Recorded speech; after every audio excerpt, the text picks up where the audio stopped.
How's it going, guys? This is a trade in hardcover haul from Instocktrades. It's been a long time since I got an order from Instocktrades, but I ended up selling some more modern single issues, and that kind of funded this whole thing. So we'll get right into it. I think there's like 9 trades in one smaller hardcover, and then a couple bigger books.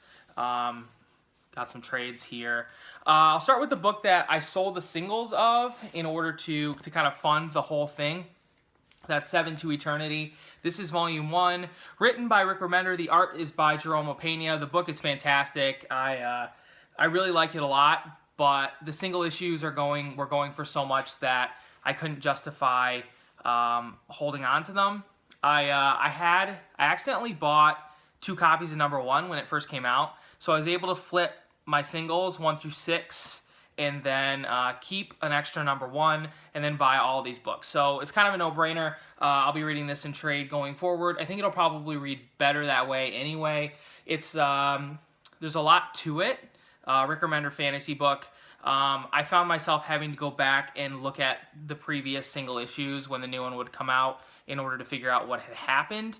So I think that trade will be the best way to read it, at least for me. So yeah, 7 to Eternity, 1 through 6 funded this whole order. Really happy to have some stuff in here. There's a couple Dark Horse Library editions that have been on my list to buy for a long time. Really happy to finally get them. But I also picked up Black Hand. This is a oddly shaped, smaller hardcover. This is by Wes Craig. I believe these were online. These issues were printed online or published online first. Wes Craig's art is fantastic if you're not reading Deadly Class. The story is good. The art is fantastic, and I think kind of the pairing of the two is what makes that book so good. So definitely wanted to check out some other Wes Craig stuff. I don't know a lot about the story, but decided to grab it anyway. And then the only kind of superhero book in this lot, non-independent, is the first volume of Brubaker and Lark's Daredevil run. I wanted to read some Daredevil for a while. I've been looking out for the Bendis run in trade and also the Brubaker run. Decided to finally grab the first volume of this. It's actually called the Ultimate Collection. There's 3 of them, I believe. The third one is kind of hard to find, so we'll see. But I've been really enjoying a lot of Brubaker stuff lately, and Michael Lark does the art on Lazarus, and I've been enjoying that book lately too, so wanted to pick that up. We'll give it a shot. Like I said, I think there's 3 volumes of that run, so we'll see. And then the only Hellboy book I picked up in here, because I'm fairly current on all things Hellboy. This is Hellboy in the BPRD 1953. Of course, these are newer miniseries with a whole bunch of different writers and artists on them. I think there's multiple stories in here. It's not just a 5-issue mini like there was the last time. The Phantom Head, Wandering Souls, and Beyond the Fences. So probably a couple one-shots, and then maybe a 3-issue story. So we'll see. Definitely looking forward to getting into this. I think they're doing 1954 now. So it's essentially just Hellboy stories early on in his days in the BPRD. Mignola's name's on it. I don't know how much he's doing with it, to be completely honest with you. And then I also picked up Peter Panzerfaust. This is volume 3. I've read 1 and 2. I have 4 and 5. I just needed number 3, and now I can read the last 3 volumes. Really, really enjoy that book. Kind of a World War II take on Peter Pan, if you're not familiar. And then a couple. These are all from current series. This is Outcast Volume 4. I've opted to read Outcast in trade. Like other Kirkman books, I think it just reads better that way, but this book is absolutely fantastic. Highly recommend it, and Paul Azaceda's art is kind of the highlight of the book for me. I think it complements the story pretty perfectly. Definitely look forward to reading Outcast every time I get a new volume. And then another new book, this is Lazarus. This is volume 5. I think this just came out a couple of weeks ago, maybe a month ago. Really enjoy Lazarus. Greg Rucka, Michael Lark. I think it's taking a break now. They're doing like a separate mini series that's not the main story, but definitely looking forward to getting into that. And then an Eric Powell book that's now coming out in single issues. The release schedule is kind of weird, and it's kind of led me to read it in trade as opposed to in single issues. But this is Hillbilly, written and drawn by Eric Powell. This book is fantastic. I absolutely love it. I love everything about this book.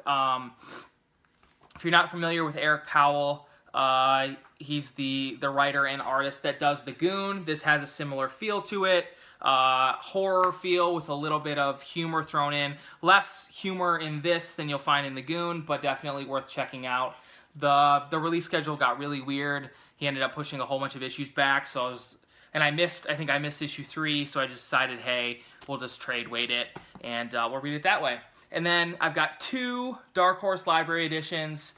Speaking of Eric Powell, these are books that some of these I've read before. I haven't read all of them. This is The Goon. This is the first library edition. This has the first 3 trade paperbacks plus the 0, like the reprint they did of the first 3-issue Goon miniseries.